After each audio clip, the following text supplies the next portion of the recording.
घरोघरी मातीच्या चुली या मालिकेच्या आजच्या भागामध्ये आपल्याला पाहायला मिळत आहे की आता ऐश्वर्या ही बाहेर बसलेली असते. मेहंदी ज्या ठिकाणी सुरू असते त्याच ठिकाणी. तेव्हा बाकीचे तर कोणी नसतात तिथे, कारण नानांनी खूप चिडचिड केलेली असते. ऐनवेळी नाना आल्यामुळे सगळेजण नानांच्या पाठीमागे लागलेले असतात.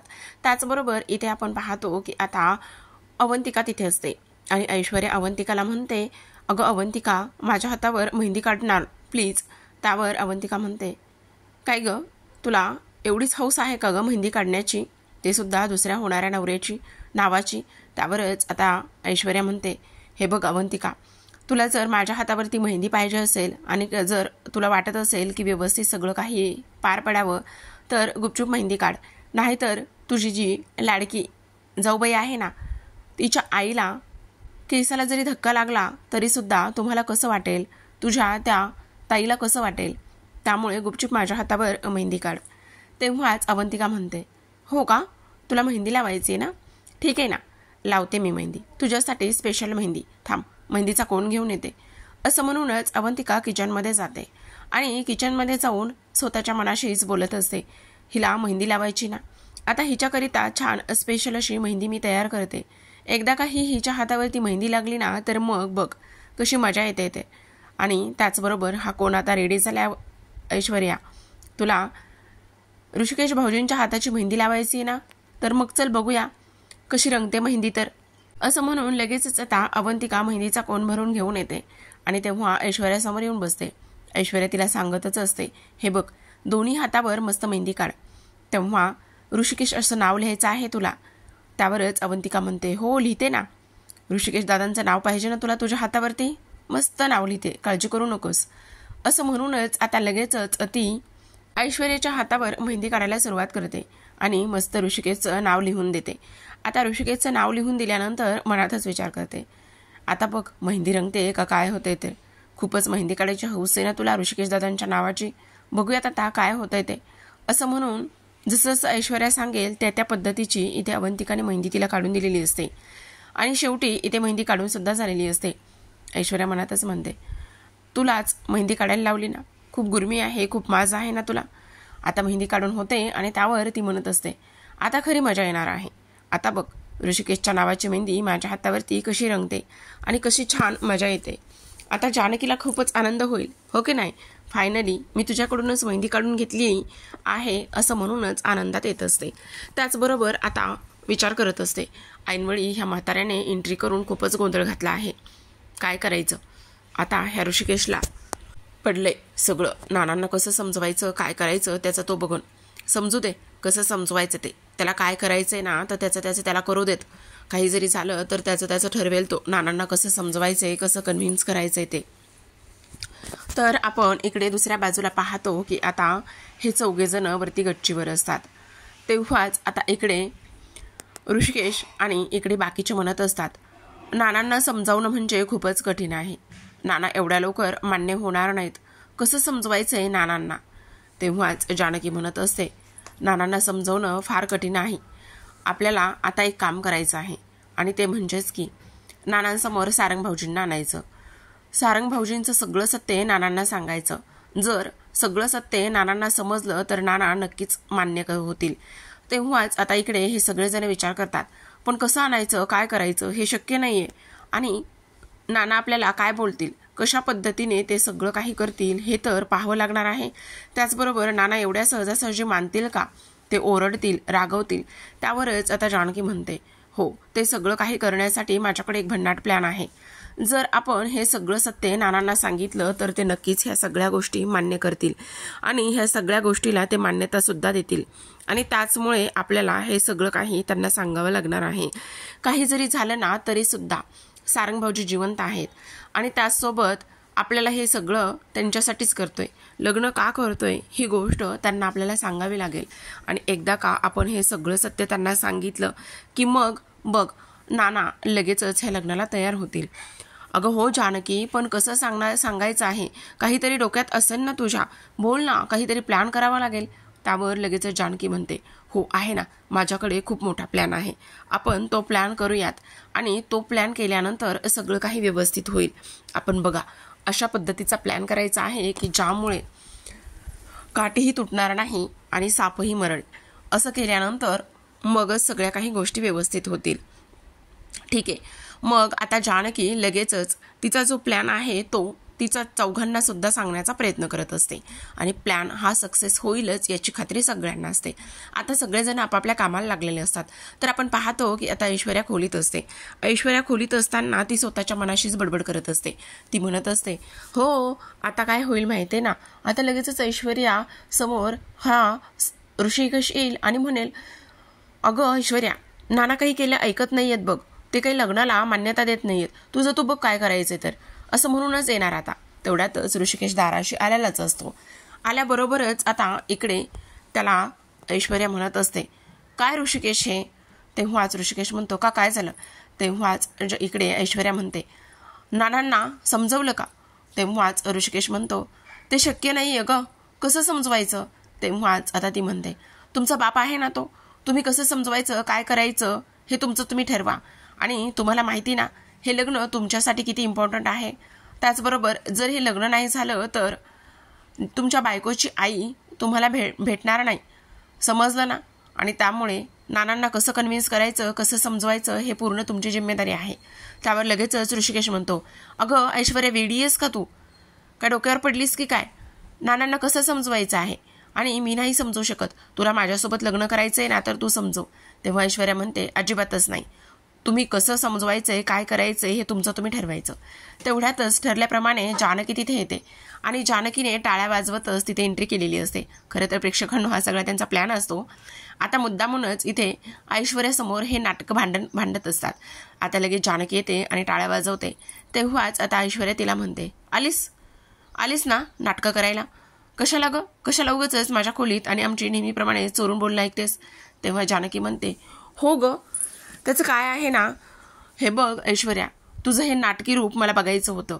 अगं तू आता ऋषिकेशची बायको होणार आहेस, या घरची सून होणार आहेस आणि तू कसं बोलतेस सासऱ्याविषयी? अगं ते तुझ्या नाना सासरे आहेत ना, तू विसरलीस का गं? किती लवकर एखाद्याने केलेले उपकार, एखाद्याने केलेल्या गोष्टी तू विसरतेस ग. अगं नानांनी तुझ्याकरिता इथे कोर्टामध्ये खोटी साक्ष दिली होती. तू नानांना जिन्यावरून ढकलून दिलं होतंस आणि खोटी साक्ष दिली होती, तरी सुद्धा इथे तू आज त्यांच्याशी या भाषेत बोलत आहेस. तेव्हाच आता इकडे ऐश्वर्या चिडते आणि म्हणत असते, ऋषिकेश ही का आली इथे? हिला सांगा माझ्याशी बोलू नकोस म्हणून, तिला आत्ताच्या आत्ता इथून जायला सांगा. तेव्हाच आता ऋषिकेश तिला म्हणत असतो, जानकी हे बघ, इथून जा प्लीज, तू इथून जा, तू ह्या भानगडीत पडू नकोस. तेव्हा जानकी म्हणते, ऋषिकेश हिच्या ह्या ऐश्वर्याच्या बोलण्यात येत आहे तुम्ही आणि मला जायला सांगताय? अहो ही एक नंबरची मूर्ख आहे आणि घोळात घेते तुम्हाला, हिचं नका ऐकू. तेव्हा ऋषिकेश म्हणतो, हे बघ जानकी प्लीज, मी तुला सांगतोय ना, तू इथून जा. तेव्हाच ऐश्वर्या म्हणते, तुला कळत नाही का? तू हलक्या कानाची आहेस का? तुला आवाज येत नाहीये का? जा म्हणतोय ना ऋषिकेश. तेवढ्यातच आता इकडे जानकी म्हणते, तुम्ही आता नानांना कसं समजवणार आहेत, नका समजू. तेव्हाच आता इकडे ऋषिकेश म्हणतो, ठीक आहे, माझ्या पद्धतीने मी नानाला समजवतो. आता दोघांमध्ये वाद झालेला असतो तो सुद्धा ऐश्वर्यासमोर. लगेचच आता ऋषिकेश तिथून निघून जातो. तो निघून गेल्याबरोबरच ऐश्वर्या जानकीला म्हणते, बघितलंस, झालं की नाही तुमचं दोघांचं भांडण? तेव्हाच आता जानकी म्हणत असते, लाज नाही का ग वाटत तुला? बाप लेकामध्ये भांडण लावण्याची कामं करतेस. आणि त्याचबरोबर ऐश्वर्या म्हणते, अगं भांडण नाही ग, आता तर खरी मजा येणार आहे. माझं ऋषिकेशसोबत लग्न होणार आहे आणि हे बघ माझ्या हातावर कशी मस्त मेहंदी काढलेली आहे ऋषिकेशच्या नावाची. तेव्हाच जानकी काही इग्नोर करते तिला, कारण तिने हे नाटक केलेलं असतं. तर आता ऐश्वर्या म्हणते, आता बघ इथे मुलगा जाणार, मस्त म्हाताऱ्याला समजवणार आणि शेवटी म्हातारा काय करेल, ऐकावंच लागेल ग. आता तर इकडे मेहंदी दाखवते आणि तेव्हाच जानकी म्हणते, अरे वा, मेहंदी लावली वाटतं. हो ना, बघ ना, तुझ्या त्या लाडक्या जावानेच मेहंदी लावली माझ्या हातावरती आणि हे बघ ऋषिकेशचं नाव सुद्धा माझ्या हातावर काढलेलं आहे. हो का, छानच काढली की. अगं प्रेम असावं लागतं तेवढं, समजलं? मेहंदी प्रेमाने रंगते आणि तुझं आणि ऋषिकेशचं प्रेम तर नाहीच आहे, नाटकीपणाचं लग्न आहे हे, मग ही मेहंदी कशी रंगणार आहे? तेवढ्यातच ऐश्वर्या म्हणते, हो का, तुला असं वाटतं मेहंदी रंगणार नाही? थांब आत्ता धुवून दाखवते. असं म्हणून लगेचच आता ऐश्वर्या हात धुवून बाहेर आलेली असते आणि तेव्हा जानकीला ते धुतलेले हात दाखवत असते आणि म्हणत असते, सी बघ रंगली की नाही मेहंदी? अशी मेहंदी रंगायला नशीब लागतं. तेवढ्यातच आता जानकी तिचे ते कोरे करकरीत हात घेते आणि तिच्याच बाजूला वळवते आणि म्हणते, हो अशीच मेहंदी रंगावी लागती. अशी मेहंदी रंगण्यासाठी ज्याच्या नावाची मेहंदी आपण लावतो ना त्याचं प्रेम आपल्यावर असावं लागतं, समजलं तुला? असं म्हटल्यानंतर ऐश्वर्याचा खाडकन चेहरा पडतो आणि त्याचबरोबर तिला धक्काच बसतो की तिच्या हातावरती मेहंदी कशी रंगली नाही म्हणून. तेव्हाच जानकी म्हणते, आता तरी सावर ऐश्वर्या, आता तरी सावध. हे संकेत तुला मिळत आहेत, तुझं आणि ऋषिकेशचं कधीच पटणार नाही. त्याचसोबत ऋषिकेशचं तुझ्यावर प्रेमच नाहीये तर मेहंदी कशी रंगेल ग? नात्यामध्ये लग्नासाठी नवऱ्याचं प्रेम असावं लागतं आणि ते तर तुझ्याकडे नाहीच आहे, हे आता ह्या मेहंदीवरून सिद्ध झालेलं आहे. त्यामुळे उगाचच नाही त्या गोष्टी आणि नाही त्याचे स्वप्न तू पाहू नको, समजलं? असं म्हणूनच जानकी तिथून निघून गेलेली असते. तर ऐश्वर्या आता दोन्ही हात हातामध्ये घेते आणि विचार करते की मेहंदी नेमकी रंगली कशी नाही, ह्या गोष्टीचा तिला त्रास होत असतो. तर आपण इकडे पाहतो की आता सौमित्र सारंगला भेटायला गेलेला असतो आणि तो म्हणत असतो, तुला त्या नानांसमोर यायचं आहे. तेव्हाच आता इकडे सारंगला सगळं काही बोलणं आठवतं. मागच्या टाइमिंगला कशा पद्धतीने नाना त्याच्यावर चिडले होते, त्याचबरोबर नाना किती चिडक्या स्वभावाचे आहेत आणि तापट स्वभावाचे आहेत. त्यामुळे आपण इथे नानांसमोर गेलो तर खूपच मोठा धमाका होईल. आणि तेव्हा सारंग घाबरतो आणि म्हणतो, नाही रे दादा, मला हे नाही जमणार आहे. कसं जाणार आहे मी नानांसमोर, ते शक्य तरी आहे का? तेव्हा सौमित्र त्याला समजावतो आणि म्हणतो, अरे का नाही शक्य, सगळं शक्य आहे. आणि त्याचसोबत तू एकदा ट्राय तर करून बघ. आणि त्याचबरोबर खूप मोठा प्लॅन केलेला आहे, तुला अजिबात काळजी करायची नाही आहे. मी सांगेल त्याच पद्धतीने सगळं काही करायचं आहे, समजलं? आपला प्लॅन रेडी आहे. तेवढ्यातच तो म्हणतो, कसला प्लॅन आहे रेडी आणि काय करायचं आहे आपल्याला नेमकं? तेव्हाच इथे तो म्हणत असतो, हे बघ, ज्या ज्या पद्धतीने आम्ही सांगू त्या त्या पद्धतीने तुला करायचे. तेवढ्यातच सारंग म्हणतो, काय रिक्षावाला, मला रिक्षावाला बनायचं आहे? तेव्हा तो म्हणतो, हो, तुला रिक्षावाला बनवूनच इथे नानांसमोर जायचं आहे. तेव्हा सारंगला तर आता खूपच टेन्शन आलेलं असतं की नाना एकतर अशा स्वभावाचे आणि त्यात मला इथे ह्या पद्धतीने जावं लागेल म्हणजे खूपच मोठा धमाका आहे. काय करावं ह्या गोष्टी त्याला इथे समजत नसतात. तर आपण इकडे आता पाहतो की ह्यांचा प्लॅन ठरल्याप्रमाणेच हे इथे करत असतात. आता नाना चिडूनच बाहेर आलेले असतात आणि तेव्हा सुमित्रा त्यांना समजावत असते. ती म्हणत असते, अहो काय करताय तुम्ही हे? तेव्हाच नाना चिडतात आणि म्हणतात, काय करतोय म्हणजे? तुम्ही काहीही करायला निघालेला आहात, मला हे मान्यच नाहीये. तेव्हा सुमित्रा म्हणते, अहो जरा शांत व्हा ना प्लीज, जरा शांत व्हा. नका एवढ्या सगळ्या गोष्टी तुम्ही मनाला लावून घेऊ, नका ह्या सगळ्या पद्धतीने हे सगळं काही करू. मी काय म्हणते एकदा ऐकून तरी घ्या. पण इकडे नाना काहीच ऐकायला तयार नसतात. ते खूप चिडलेले असतात. ते म्हणतात, नाही, मला हे लग्न मान्य नाही. मीच हे डेकोरेशन सगळं काही मोडतो आणि मीच ह्या सगळ्या गोष्टी इथे उद्ध्वस्त करून टाकतो.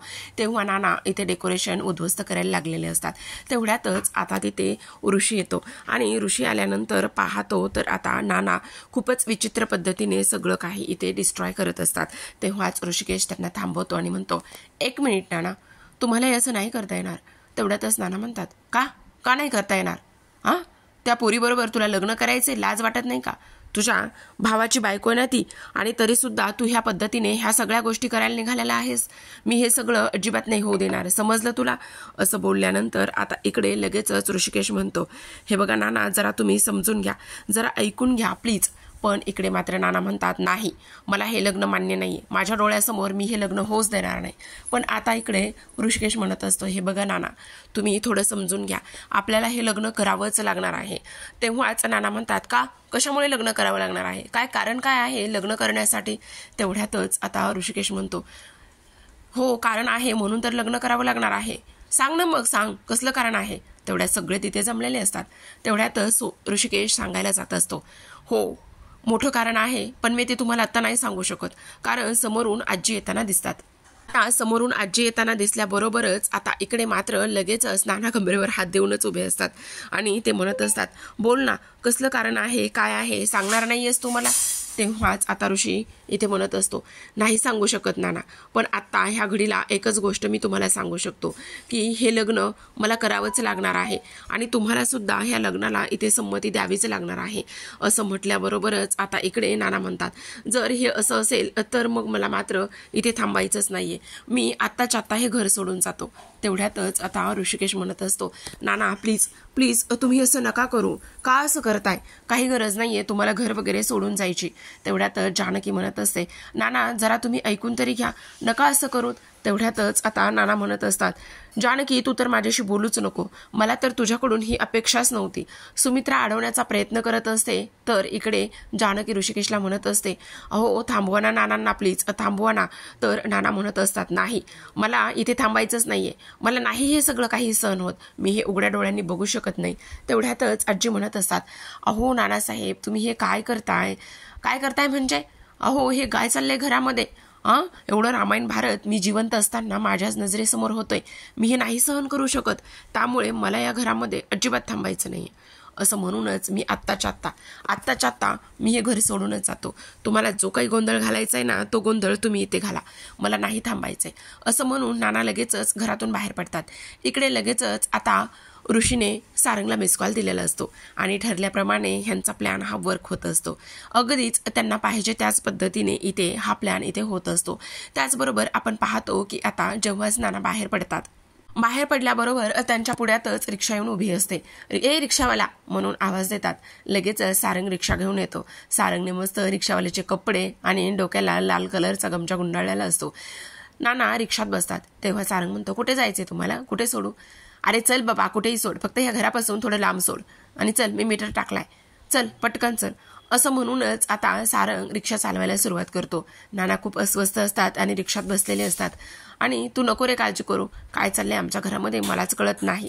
तर आपण इकडे पाहतो की आता इकडे ऐश्वर्याला असं वाटत असतं की नाही, काही जरी झालं तरी सुद्धा मी म्हटलं त्याच पद्धतीने माझा प्लॅन इथे वर्क झालेला आहे. म्हणजे फायनली इथे म्हातारं आणि त्याचबरोबर इथे ऋषिकेशमध्ये वाद झालाय, भांडण झालंय. इकडे आजी तिला विचारतात, अगं काय ग गुंडे, तू काय जादू केलीस.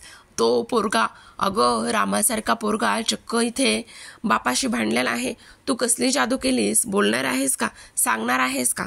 असं बोलल्यानंतर आता लगेचच इकडे ऐश्वर्या म्हणत असते, अहो आजी तुम्हाला नाही माहिती मी कोण आहे, मला ऐश्वर्या म्हणतात. ऐश्वर्या अशी काही जादूची कांडी मी इथे फिरवली ना, आणि त्या जादूच्या कांडीमुळेच हे सगळं काही झालेलं आहे. पण गुंडे काही म्हणा, खरंच तू कमाल आहेस बरं का. तू जे बोलतेस ना, तू ज्या गोष्टी ते ठरवतेस ना, त्याच सगळ्या गोष्टी इथे होतात आणि त्याच पद्धतीने सगळं काही इथे होत आहे. तेव्हाच अगं पण बघा ना आजी हे काय आहे. त्यावरच ती म्हणत असते, काय आहे काय, बघा ना हो, अगं छान आहे तुझ्या हात, रेषा पण छान आहेत. अहो आजी मी इथे ऋषिकेशच्या नावाची मेहंदी लावली होती आणि ऋषिकेशच्या नावाची लावलेली मेहंदी इथे रंगलीच नाही. असं म्हटल्यानंतर आता आजी म्हणतात, काय मेहंदी रंगली नाही. अगं गुंडे कसं काय, अगं असू दे ग, मेहंदी मात्र हे फक्त निमित्त झालं, पण तुझं आणि इथे ऋषिकेशची जन्मगाठ बांधणं हे महत्त्वाचं आहे ना, ते तर त्या विधात्यानेच ठरवलेलं आहे ना. त्यामुळे मेहंदी रंगली काय नाही रंगली काय याने काय फरक पडतोय, तू नको बरं एवढी काळजी करू. असं आता आजी बोलत असतात. त्याहूनही सगळ्यात महत्त्वाची गोष्ट, तुझं त्याच्याबरोबर लग्न होतंय ना, हे किती जास्त महत्त्वाचं आहे. असं म्हटल्यानंतर आता ऐश्वर्याला आजीने ह्या सगळ्या गोष्टी ते समजावून सांगितलेल्या असतात. आणि हे सगळं समजावून सांगितल्यानंतर आता ऐश्वर्या आनंदात असते. तर आता प्रेक्षकांनो आजच्या भागामध्ये एवढंच. उद्याचा भाग आपण पाहत आहोत की आता इकडे मात्र सुमित्रा खूप काळजीत असते आणि म्हणत असते, अगो काय हे, नाना तर घर सोडून गेलेले आहेत, मला तर खूप काळजी वाटते. तेवढ्यात जानकी त्यांना म्हणत असते, आई तुम्ही नका काळजी करू, नाना त्यांच्या बरोबर त्याच ठिकाणी जाऊन पोहोचलेले आहेत ज्या ठिकाणी त्यांना जायला हवंय, तुम्ही नका काळजी करू.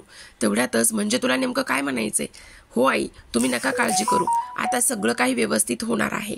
असं बोलल्यानंतर इकडे आता आपण पाहतो की दुसऱ्या बाजूला जे काही नाना आहेत ते रिक्षात बसलेले असतात आणि रिक्षात बसल्यानंतर नानाची बडबड सुरूच असते. आणि तेव्हा सारंग त्यांना चुकीच्या ठिकाणी घेऊन गेलेला असतो. तर नाना म्हणतात, अरे कोण आहेस तू आणि कुठे घेऊन चाललास मला.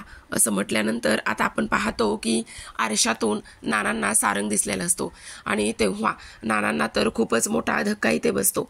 आता प्रेक्षकांनो हे पाहणं इंटरेस्टिंग असणार आहे की कशा पद्धतीने इथे सारंग नानांसमोर येईल आणि सत्य सांगेल.